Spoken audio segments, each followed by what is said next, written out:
Hello मायरू। हाय गायत्री। आज की दोहा हो जाए। हो जाए, జరూర్ हो जाए.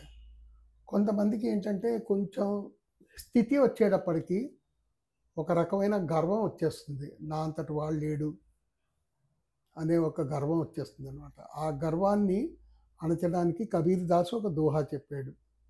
బడా హువా తో క్యా హువా, జైసే పేడ్ ఖజూర్, పంథీ కో ఛాయా నహీ ఔర్ ఫల్ లాగే అతి దూర్.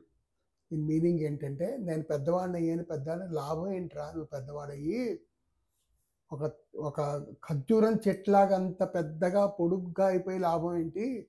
ఖర్జూరం చెట్టు నీడ నేల మీద పడదు. పోనీ మనం నీడలో ఒక నిమిషం కూర్చుందామంటే నీడ సరిపోదు, నీడ పడదు. అలాగే పళ్ళు కోసుకొని తిందానరా అంటే ఎక్కడో ఆకాశంలో పళ్ళు ఉంటాయన్నమాట.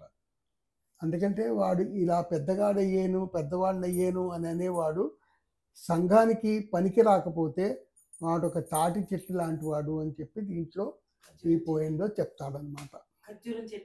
ఖర్జూరం చెట్లాగా. సో ఇది మళ్ళీ రిపీట్ చేస్తానమ్మా, ఈ పద్యం చాలా బాగుంటుంది. బడా హువాతో క్యా హువా, పెద్దవాడయ్యింటే లాభం ఏంట్రా, జైసే పేడ్ ఖజూర్, ఓ ఖర్జూరం చెట్టు అంత పెరిగావు, తాటి చెట్ల ఎదిగే ఉంటారు మన తెలుగులో, అలాగంత పొడుగ్గా అయి లాభం ఏంటి? పంతీకో ఛాయా నహి, నీడలో కూర్చుందాం అంటే నీడ కింద పడదు. ఆర్ పళ్ళు లాగే అతి దూర్, పోని పళ్ళు తెంపుకు తిందాం అంటే ఆకాశంలో ఎక్కడో ఉంటాయి.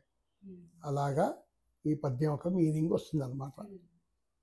ఎంత పెద్దవాళ్ళైనా కూడా ఎదుటి వాళ్ళకి సహాయం చేస్తూ అణిగిమణిగి ఉంటే తప్ప సంఘంలో ఒక రకమైన సంఘంలో పనికిరారన్నమాట. ఓకే, బాగుందా?